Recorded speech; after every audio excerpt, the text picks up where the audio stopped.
أيام أما هوين إذا حاسك زوجته أي أساس وأقوية عداد وبانت إن الكرامة يلا ما مصلى شرفي وبانت للدنيا وإلهي وحده ولهن مثل الذي عليهن بالمعروف وحيلين هوينكو أي كل هذه أو محيا معاملة ولا معاشرة طيبة معاملة وقت ريش ولو عداس وهذا لبيهين أما سكبديهين إن لو عدل سميه وكي رسولك من كانت له امرأتان فمال إلى إحداهما جاء يوم القيامة وشقه مائل وفق الوضع مر عليه ومدو إيشا بروح إيمان إياه يستقوا بربرو دعه للعمارة تسليكي قبي محلي هذا فارج كقبي للعوه يتين يبو صباحي سمارت مركحويا عدالة ولو بهي وهدي قفكم عن عدالة سمين كاين وحا إلهي ليهي وإن خفتم الله تقصدوا في اليتامى فانكحوا ما طاب لكم من النساء مثنى وثلاثة ورباع فإن خفتم ألا تعدلوا فواحدة ضيدنا سمين كاين وكبغران عدالة الرو هل كينا مركا هل اسكايست أولادي وأسرتي كمد عيالكي باهين له عدالة سمعيه ورسولك وحولي فاتقوا الله وعدلوا بين أولادهم الله كعبصدوا أولادينا وعدالة سمعيه وأقومه بلدوني له عدالة سمعيه ذاتك عنتك وهي ماملك أقوما أما مسؤول بكاها ولا تقرأوا مال اليتيم إلا بالتي أحسن وإن الله إلى مال كيس قفك مركا يسوي فقيرة فليأكل المعروف ومن كان غنيا فليستعفف به قفك غني كاينا كذا وصله كفقير كاينا وحي مركا وقبا ومر هدوك عنتك وايو كاستعمال ابو الله ليه سبحانه وتعالى عدالته waxay gelaysaa bulshada dhexdeeda qofka mukhalifka ah oo dadku intay wada nool yihiin khilaaf ba dhacaya wala iska hor imanaya wala ismaagaya laba arabi laba danba isku dhaw isqaninaan bulshada markasta waxa dhex maraya waxa la doonayaa marka inaan bulshada islaamka dhexdeeda wixii dhex yimaada qofka isku dhacdeen inaad cadaalad samayso oo Allah wuxuu leeyahay ayuha alladina aamanu kunu qawamina lillahi shuhada bil qist wala yajrimannakum shana'anu qawmin ala alla ta'dilu i'dilu huwa aqrabu lit taqwa wala isfaray inaad ku toosnaataan maarta cadaalada iyo maragaas toosan yaana idinku bixinin qola aad u calaysantihiin inay dinaan cadaalad sameeyeen marka wuxuu baahan tahay in qofku taasaa taqwadii i'dilu huwa aqrabu lit taqwa baa Ilaahay subhanahu wa Ali ibn Abi Talib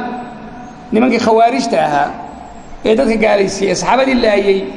markuu weydiiyay la weydiiyo la yiri balka war xaalkooda si cadaalad uu sheego wuxuu yiri markii la yiri ahum mushrikuuna hum nimankanu magaala qaala hum min ash-shirk farru shirkiga way ka carreen am munafiquuna hum munafiquun ba qaala inna al-munafiqiina la yadhkuruna Allah illa qalilan munafiqiintu ilaahi waxa ay xusaan nimankan habeenkooda tukanaya ما هم يا أمير المؤمنين محينا أمير المؤمنين هم إخواننا بغوا علينا فقاتلناهم بغي وولا الله مسلمة ونقول حد قدبي والظلم السمائي ومدك حد قدبي تاسان كل دغالنا عدو إيا قارة إيا كاقب بين العدالة سميش ورسولك صلوات الله والسلام عليه قارة مجتمع أبو سيد الإسلام كل حنا وليد وحولي أرى من ظلم معاهدا أو انتقصه أو كلفه فوق طاقته أو أخذ شيئا بغير طيب نفس فأنا حجيجه يوم القيامة قفك الظلمية قف معاهد وبلن كتيرا قف كاس وعوي أنا بري قيامها لدو ذي رسول الله صلوات الله والسلام عليه أمثل آضية أوفر بطن بعد ليسا سوق هذا ولغ مشي ما كمدا يهود وأنا خير بريال ومثل أنت سوق علي أيها الحكويري السلام عليك السلام عليكم معنا وعويين جيري كركا هات مركز سوى عليكم رسولك جواب عايشوا فما بدون ما يشفى لدي باركتي رسولك إن لها بارك رسولكنا جوابي يردتي مناسبة ومكملة مركز سوى عيتي السلام عليك واللعنة والغضب بس قدرت نعضل إيمارة على الإلهي يجري وكركا هات رسولك مركز أنت وديدي وعكيري مهلا يا عائشة فإن الله يحب الرفق في الأمر كله أرنا أرنا إلهي وعجين الربرية وعد يا شعائشة سهرني ورسولك وحيد من المقرين وأروح حيد من المقرين يقول السلام عليكم مركي هذين لأنه عليكم ماني أنت سأقول فعلا زيادة مركي عداد وإنت زيادة هلا يمني زيادها سمين بقول رسول صلوات الله والسلام عليه معلم ما كمد أن الصحابة كمد على دي رسول عبد الله بن رواحة أي رسول وحود خيبر ونمك يهودا دقيهين أو بيريه لودي بكشقيان أو محن كل هذا رسولك إيو يجد وحكد حيان أو أينا بيريان أو استثمار شغالين وكشقينين وحنا كليهين شغالنا الله دري مركب على سمع عملية الخرس وحل إلى هذا إن لا ساقي مايو إنتاني ساقو إن وحل يجي بيرتن جت مرات كريم سام حصارا مركب إنتو تجي أو ساقي ماي أو وحي أجي جد وبو حصارا يسوعين تقول تمارته وأنت قوي أنت رطب قطعي أي والله هذا نمك يهود عبد الله بن رواحة وأرنتي وأنتو قياستنا وشاغي يا معشر يهود قل أنتم أبغض الخلق إلي يعني مخلوق كوان قلنا عبادتي اليهودي قتلتم أنبياء الله أنبياء الله ليس وكذبتم على الله كبين شيكتين وليس يحموني بغضي إياكم على أنا حيف عليكم لكن عيب كان دين قبا يعولاد دار دين هيا كيري ميسو إن أنظلم لكم سمعيه وحن قياس بيرت انت وياني ورما قالت وما أغبشين وهي وأغبل نبيل هذه ولهذا حكمتها بهذا قامت السماوات والأرض سماوات يقولوا قلت جايين وعدالة عاد شكت بله سمعت وحكمتها ميلها مهم كي نوبها هنا هذا مناسبة هذا موضوع ضدك ملاحظة إن عدالة سميان ضدك ولاياتك أما ملاحظة حيالك هيا حلكاسي حل جود ومضها يقف أما حل جارها هذا حل كاستوقف وهايو وحل الدنيا عدالة الشيخ الإسلام ابن تيمية وحده يجب على كل ولي أمر أن يستعين بأهل الصدق والعدل وإذا تعذر ذلك استعان بالأمثل فالأمثل مجموعة الفتاوى مجلد 3 قف كاستو مدحه وحواجبه إنه كالميسته dadka ahlu sidqi dadka runta oo saaxiibka dadka cadaalada oo saaxiibka inuu kaalmaysto oo shaqada iyo xilaalka u kaalmaysto haday arintaasi mutaadir noqoto suura gali weydo oo dad fiican bal la waado waxa weeyaan qofku markaa ka fiican yahay alamthal falamthal saasal weydiyo waxa weeyaan marba inta joogta cid uu roon baa la fiirnaya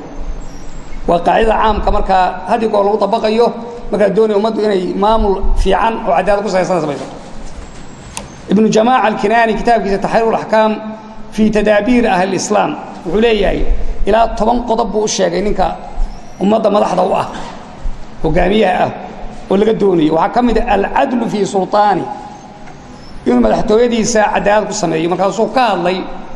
qiimaha cadligaas uu leeyahay ama meeshay taagan tahay wuxuu yiri وفي كلام الحكمة وحكسها حكمة الله الشيخ عدل الملك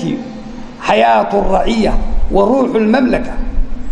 منك مضحة عدالة ديسو ونراشا بلشوين تي رعيته والروح لبقرتوية نراشا بقرتوية ما يشكى لسن فما بقاء جسد لا روح فيه شير عن روح لهيني شوقتان بسمحو تريابوتي فيجب على من حكمه الله في عباده وعكو واجبا قفك إلهي ومضى مضح وقدقي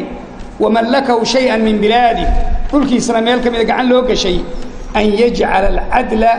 اعتماده وقاعدة استناده لما فيه من مصالح العباد وعمارة البلاد وإنه عدالة كدلتا أصل هي قاعدة وعسكنا يواي وحكو جرتا مصالح بني آدم كبشرك هي تعمير كوطنك ولأن نعم الله يجب شكرها نعمت إلهي وحواجب لو شكر كاس aad wuxuu hadlay inuu ninkan nicam weyn la siiyay oo haysto ninka madaxda ah وافضل ما يشكر به السلطان لله اقامه العدل waxa uu ilaahay ugu mahad celiyo waxa ilaahay u dhiibay madaxtooyaha maamul ah waxa ugu firoon waxa weyn cadaalad dadka uu maamulayo cadaalad sameeyo markaas wuxuu tilmaamay anbiyada oo dhan sharaacdi loo soo dajiyay in arinta ay isku waafaqsanayd ما ورد قديس كتاب كسادة بالدنيا والدين والحلية إنما تصلح الدنيا حتى تصير أحوالها منتظمة وأمورها ملتئمة 6 أشياء وهذا قالتها الدون هو دم وحكوها جاجية سي أمور سي هبسماء وسعطين نقطة وهو لحم شيء وحول الدين متبع وسلطان قاهر وعدل شامل وأمن عام وخصب دائم وأمل فصيح دين الراعه إيه سلطان مدحوين باور له وأود له أو عدالة الصغيرة إيه عدل شامل عدالة شامل وهذا يقول عدالة ما كان لقى شيء كي محكمة ما له خصوصات وعدالة شامل وملك استقلي سوين لها ينا بتقلي عامة أريمها صوت المام ابن تيمية يقول سبحانه عليه إن الناس لم يتنازعوا في أن عاقبة الظلم وخيمة تدقوا اسمها خلاف سنة ظلم قاعدين تسين بحنتهاي وعاقبة العدل كريمة عدالة عليم تدرين ما كسنتهاي ولهذا يروى وحل وريابولي الله ينصر الدولة العادلة وإن كانت كافر إلهي وحلوه لها دولة عادلة دا قالبها آتي ولا ينصر الدولة الظالمة ولو كانت مؤمنة دولة ظلم قصمين مؤمنة بها آتي لو مهيليو وحنما هنا marka laga hadlayo madaxda waa heer golaha dhaqanka ka bilaabanaysa hada siyaaban waxay u abayeen yiraahdeen waxa lagu soo dhisdhiso waxa weeye golaha dhaqan baa ka ah meesha wax ka soo asaasmaysa dawladda golaha dhaqanow waxa laga doonay cadaaladdu maxay tahay horta marka hore ninkan oda dhaqameedka ah wadani ilaahay ku xidhan way noqdaa marka hore isagoo horta naftiisu عدالة كان نفطه وإنه تسكت توسيا والله كحنا هذا وقضب عدالة اللبادة اللي قدوني وحويان إنه بيشيسة كسم أيوه بطانة صالحة ددونا أكسن والله تلييارة وفرسمها وشو كتشرو والله تشاضو وحلاقة اسمين وصما يستبع عدالة دي سيو وحسو صاري كرو رسولك صلوات الله والسلام عليه وحكاه حديث ولي النبي إلهي وصدري مجره ولا استخلف من خليفة إلا له بطانتان عد كستو مضحة إلهي النبي لقارسيي وحي إليه الله بطانة وحويان وصاحب وصل من هوس ورمه من هوس كحلا دخيل والي صاحب والي بطانة تأمره بالخير قالوا هناك فريسة وتحضه كبير الرئيس سايل عينك أيال وبطانة تأمره بالشر يكون حما فريا وتحضه عليه حمينا كبه نيسا فالمعصوم من عصمه الله ورسوله صلوات الله والسلام عليه ومهم مركا إن لهذا دور الشرع نوعا سي آني عداد أولو من وين الجيران ضد نوعا سيون دورته وحال ربا هذا يتمركوا صوصا ريو أنا وقران لا يسي عداد كل عكرتو قاب كان نوعانا يقبيها ذاك اللي هو قيبيي سيد دولة كو إيمان كرتو توصلي aad bay raadagtay laakiin way iska unbal hal tusuusiyo wax baynu ku wadnaa ninkan marka raggan marka oda dhaqameedka haysta hawshan loo diray ee leeynin walowba nin baa ay labaad leedahay meeshu nuwaag ku soo saaray xidibaan ku soo saaray waxa la doonayaa in la soo saaro dad laga tashaday cadaalad ku manaysa oo reerka marka laba nin ka qabanayso ama saddex nin ka soo saarayso cadaaladdu waxay tahay ما أكون يستيقظ يا عيه مرة رب سوى بودين هذا يكتة أنت أتركها الله تشطوات هذا ماشى نين مسؤول على الدون ياي يا إنه كسر قبلنا رير مركز لا يسلك قرطي شفيد عم تشيل بكيا شيء وحكن إن مركز أوصل على دعوه ولا يا ماشى على قدر كرا يا مؤهل واحد وسيفيك يسلعه وعدالة يسلعه وناقي يسلعه مركز وصل على هديك هديك غير والبكيرو كي أي نعين وكلا قوستين محن كذا وانا كلا قوستي حي لك شكيني ومركا ريتش وانا ريتشيسا وتردينا طحيه وما كلا سوق ميرا ماشي كسورتو مدح صوبح الحاجه ليك كما مدح ادا marka ka dheer halkaas baash ka soo iskamaysa weyn laga soo gaajiyo halka oo laga soo saara dad marka wanaagsan hadii ragaasi marka meel walba ka soo baxaan dad noocaas oo la eegay waayo waxa la doonayaa dadkan soo baxaya ee baarlamaanka galaya hawl badan baa u taala madaxdii bay soo saarayaan nidaamkii dawladda iyo dastuurkii bay ilaalinayaan inaan wax khalal gelin waa la isducaynaya caalamka waa la isxukumaa oo nimanba meel inoo fadhiya iska cilmi bay u baahan tahay dadka aqoonta lahaa oo wax garanaya daacad iyo cilmi meesha ku jooga baa la doonaya nin iska gabigiisu waxoogaa dhadhama soo doontay dhadhamadii baa loogu shubi doonaa si baa loo kaxaysanaya dalka loo iibsanaya Soomaali waxaan u baahanay marka in la helo halka cadaalad laga soo bilaabo ninka la soo saaraya waxa marka ay soo gudbaysaa golayaasha dawladda marka odaga laga soo gudbo dhaqameedkii waxay baashi u soo gudbay waa waxa yaaleen golayaashii oo golihii baarlamaanka bilowday oo dhismay golaha baarlamaanku ninkaas isaga ah ee meesha la keenay baarlamaan la yiraahdo meesha isugu yimiyow xil badan baa ku saaran oo cadaalad waxaad ku keeni kartaa inaad marka koowaad ciddaad soo saarayso waa xalay laga wada hadlayay ciddii muwaasafaadka laga warramay leh inaad ku tuntustaa cadligii ah taa inaad ka bilowdo oo aad soo saarto hogaamiyihii muwaasafaadka iyo tilmaamaha fiican lahaa ee ummaddan hagila inaad soo saarto waa lagaa doonaya waxaa lagaa doonaya cadaaladda ka mid a majliska majlis tashriici waxay yidhaahdaane inaad stoorka iyo waxa nidaamka meesha yaalla wixii shareecada khilaafsan in laga hufo oo baarlamaanadu dastuurka waddanka u yaala dib u akhriyaan wax badan la eego oo aan wixii qaldan culimada iyo ahlu cilmiga la tashado oo wixii shareecada khilaafsan banaanka looga tuuro ba cadaaladii ah Soomaaliya oo hadhowta hadii la yiraahdo waxa la rogrogo wixii nidaama ee la sameeyo wax shareecada ka hor imanaya inaad ka difaacdo ka yarayso ba cadaaladii ah meesha iska fadhama marba hay'ada iyo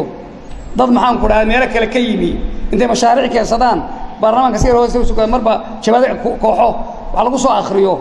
way waxa doonaan baas gareeyeen inaga meesha waddanka xukunna oo laga dhamaysto wixii la rabo waa dulmi cadaaladu waa in la ilaaliyo nidaamka dadku waa muslim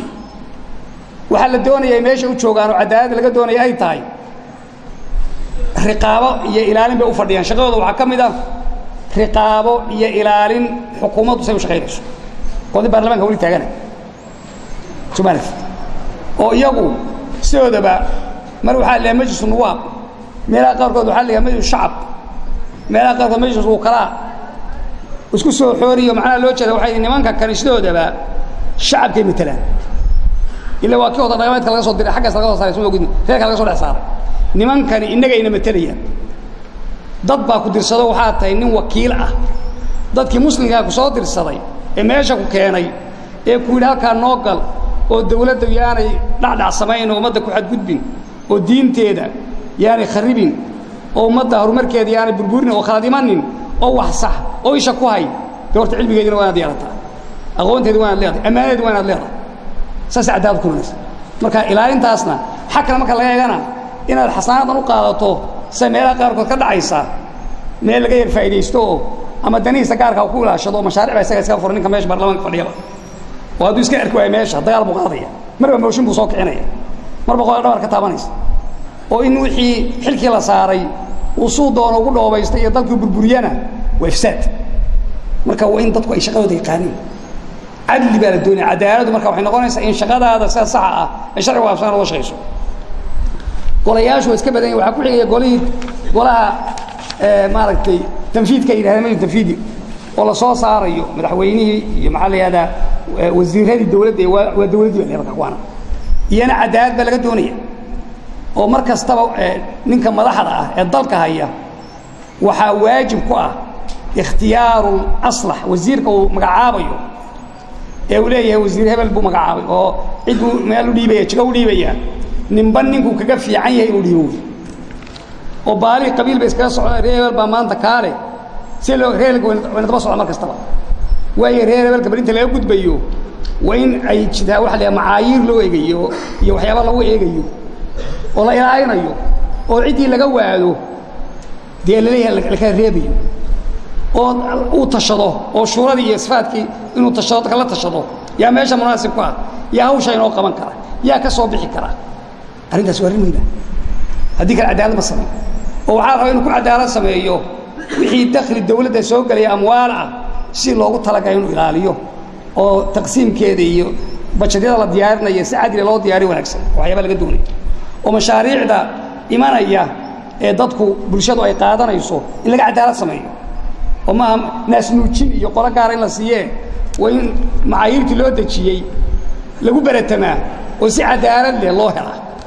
oo tawdiifinta iyo shaqagelinta cidda soo shaqo tagta ee shuruudii la dhigay marka wax la shaqaalaynayo waa in cadaalad loo eega oo dabakariix iyo garab iyo waxaas Soomaali waxay u baahan tahay cadaalad hadday hesho cadaalad hesho oo ninkii meeshii shaqada laga yaboohinayo laga ilaamin intuu tago oo si fiigiisii geysto isagoo cidina wadin oo imtixaan galo oo soo baxo maxaad u maanaysaa ninkaas qaybad ku shaqeynaya ya hadduu soo ogaan inta meeshii hebel iyo hebel geysteen ninkii saaxiibkiisa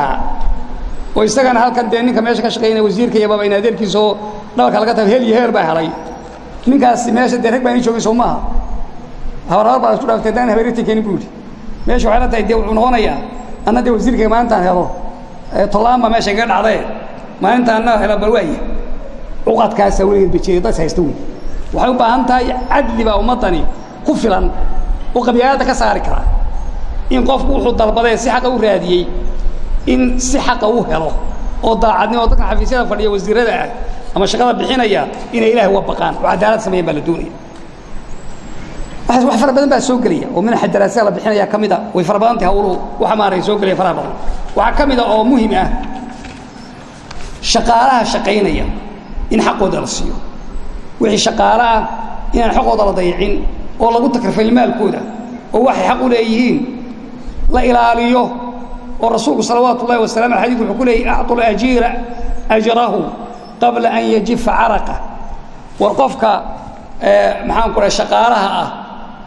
xoolihiisa siiya intaan dhiidkiisu engegin dhiidku intaan engegin oo qofkii ajiirka maanta ku shaqeynaya meel baa u dirsta qof wixiisa u dhameystay haddii bil uu ku qaato mushaar bish ma ka dhamaata si bish ha dhaafin xaqiisa dhaafin haddii la qabla yajif araqu qabla an yajif damu beeda taagantay warbintaan dhiigu iga u dhimaanin dhiigiisu intaan engegin oo baktiin beeda taaganta iska dhaaf maarta dhiigii wax loo wagay dadku waxaad moodaa ma xmar samaraya marka cadaalad waxa ku jirta dadka shaqaalaha waxooda in la siiyo waxa dhici karta marka dadka xoolahoodii isaga loo gacan bidixiyay arintaas arrin muhiim ah rasuulku sallallahu alayhi wasallam xadiis wuxuu ku leeyahay thalathatun ana khasmum yawm alqiyamah saddex maalinta qiyaame aniga la doodaya rajulun a'ta bi thumma ghadar aniga darta ahdi ballan buu galado markaasuu qiyaamay ورجل باع حرا فأكل ثمنه قف حرب يبشده من كاسوه حمل سوره ورجل استأجر أجيرا فاستوفى منه ولم يعطي أجره نبا عد شغاله ودرسدي شقدي اسنواد دمي شقدي لو ديره waa ka soo baxay dabada lama siin ajridiis shaqaalo dhan baa soo galay ninka dawladda u shaqeynaya ee mushaar loo qoray ee nin madaxii meesha ku fadhiyo dawladda maamulayo wuxuu aanu siinin qiyaamaha rasuulka la doodaya dadka xoolaha maxad haysatay halaga siyaaba ka in lagu tagay xoolo loo qaatay xoolo loo isticmaalay arrin muhiim ah taas shaqaalaha naftoodu